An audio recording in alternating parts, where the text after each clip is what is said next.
Imagine if you could control your thoughts, emotions, and habits completely. What would your life look like? Self-mastery isn't just about discipline or controlling emotions.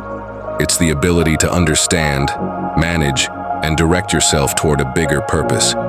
Modern psychology calls this a combination of self-regulation and executive function, the brain's ability to plan, control impulses, and make rational decisions.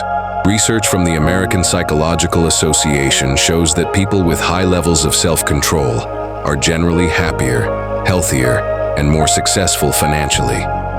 Why? Because they can delay short-term pleasure, delayed gratification, for a greater reward in the future. The famous marshmallow test proved this. Children who could resist eating the marshmallow right away were more likely to have higher academic achievement and better income as adults. Biologically, this process involves the prefrontal cortex, the part of the brain responsible for planning, logic, and impulse control, and the limbic system, which controls emotions. When the prefrontal cortex is stronger, we can resist short-term urges. When the limbic system dominates, we act on impulse. In short, self-mastery is about training the brain so the prefrontal cortex becomes the driver of our lives. Habit science also plays a key role. According to Stanford researcher B.J. Fogg, small, consistent habits can create massive change over time. Mastering yourself means building behaviors that support your best self. From your morning routines, to how you respond to stress, to the way you talk to yourself. But here's the catch. Self-mastery doesn't mean suppressing emotions or being perfect. Many people get this wrong. They think mastering yourself means never getting angry, never feeling sad, or being productive 24/7. In reality, self-mastery teaches you to acknowledge emotions, understand them, and then respond wisely, instead of reacting automatically. We live in a world that's fast-paced, full of notifications and constant distractions. In today's era, self-mastery isn't just a skill, it's a survival tool.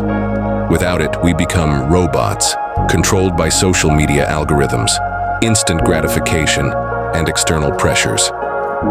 That's why a self-mastery resolution is so powerful.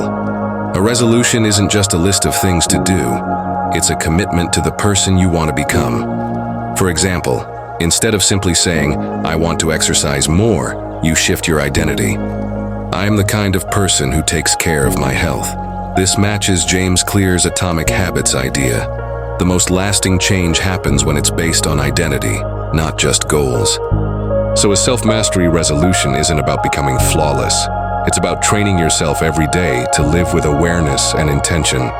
Here's how you can start. Observe your thoughts. Try 5 minutes of mindfulness each day.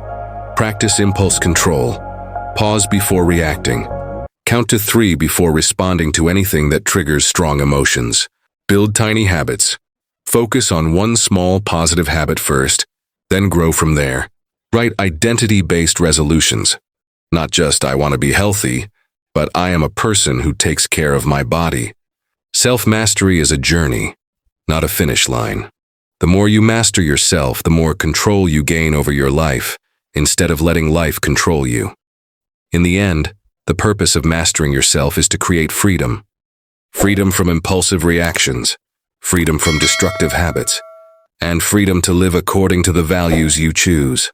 Picture yourself a year from now, calm under pressure, focused on your goals, and living with more meaning. It all starts with one small step today: the commitment to truly master yourself.